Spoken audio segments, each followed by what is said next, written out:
Immigration from a Taxation Perspective by Carlos C. Lopez and sponsored by the Latino Tax Professionals.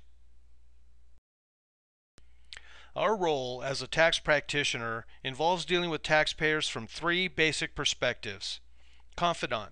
Our clients trust us and will confess their income, expenses, and worries.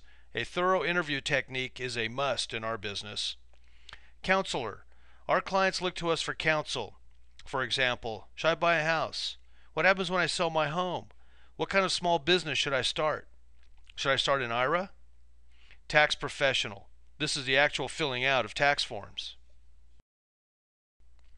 It becomes obvious that the actual tax preparation is a fraction of the entire experience our clients have come to expect from us.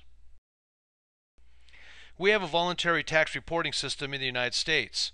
Up until a few years ago, the IRS would mail forms to taxpayers who had filed their taxes in prior years so that the taxpayer could fill out the current year forms, figure their tax, send the forms in for a refund or to pay a balance due. With the technological advances available today, most taxpayers either have a professional prepare their returns, try it themselves, try an online service, or don't file their tax returns at all. Our country's greatness relies on our freedoms. Prosperity is a direct result of our freedom. Our country's technological innovations, education opportunities, freedom of speech, entrepreneur-driven economy attract investors and workforce from around the world. When someone earns active or passive income in our country, it's expected that that income will be taxed after legal deductions are taken.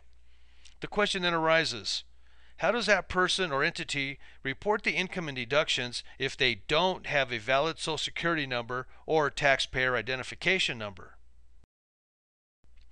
Introducing the Individual Taxpayer Identification Number, the ITIN. The ITIN is used by individuals to pay federal taxes in the United States. Federal law requires that all individuals with income from the United States must file taxes regardless of their immigration status. Individuals may, for various reasons, not be able to obtain a Social Security number, but still be required to file taxes. The application for an ITIN is always filed together with the tax returns, and it isn't possible to apply separately for the ITIN. The IRS issues the ITIN, not the USCIS.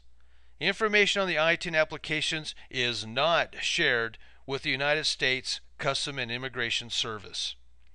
Over 7 million ITINs have been issued since the ITIN program began in 1996, and it is estimated that the IRS has collected over $17 billion in taxes since that program began.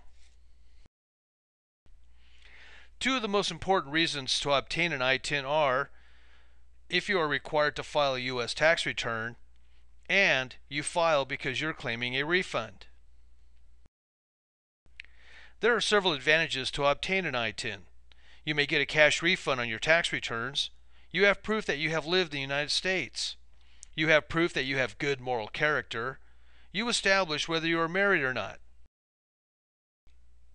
You do not break the law if you pay your taxes. You have to show your tax returns in order to obtain a loan for certain items. Filing taxes may help you to apply for residency in the future. Some banks let you open a bank account with your ITIN. You are establishing a credit history by obtaining an ITIN, and you may file your tax returns electronically. There are several substantial differences between an ITIN and a Social Security number. You should always advise your clients to consult with an attorney who specializes in immigration law if they plan on immigrating themselves and their family. There are other facts about the ITIN that you as a tax practitioner should become very familiar with. This is a very important portion of the tax code, and more importantly, you need to stay current on changes.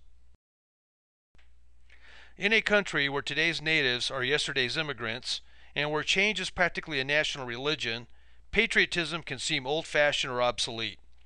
One of America's most powerful traditions was established early on when our forefathers revolted against the British system of taxation without representation at the Boston Tea Party. This was the beginning of our modern-day system of voluntarily reporting of one's income and expenses in accordance to the guidelines of federal law. It is our patriotic duty to pay our fair share of taxes. It is our civil duty, and it is the law, to report your income tax returns to the government in a timely manner, as described by law. As a tax practitioner, it is your duty to keep your clients informed on their responsibility to file tax returns regardless of their immigration status. The federal government has provided a system for your clients to report their taxes, regardless of their immigration status. Helping your clients with their taxes is relatively straightforward, and newcomers who comply with the law won't divide America, they improve it. This presentation was brought to you by the National Association of Latino Tax Professionals.